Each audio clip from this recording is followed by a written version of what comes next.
হঠাৎ করে রাতারাতি প্রায় ৩০০ লোকের মাথার চুল উধাও এবং তারা সম্পূর্ণভাবে ন্যাড়া হয়ে গেল।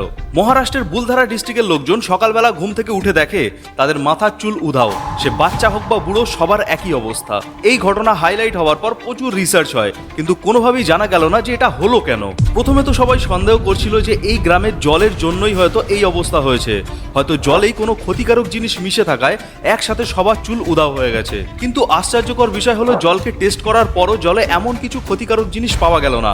জল একদম ঠিকঠাকই ছিল। বাট তারপর ডক্টর হেমন্ত বিশ্বকর সেই গ্রামের মানুষের ব্যবহার করা প্রত্যেকটি জিনিসকে পর্যবেক্ষণ করা শুরু করে। সেই গ্রামের প্রত্যেকটি ব্যক্তির ইউরিন, অবশিষ্ট চুল এবং তারা যে খাবার খাচ্ছিল সেই খাবারকেও ল্যাবরেটরিতে নিয়ে যাওয়া হয় টেস্টের জন্য। আর তারপর একটি অত্যন্ত শকিং জিনিস ধরা পড়ে।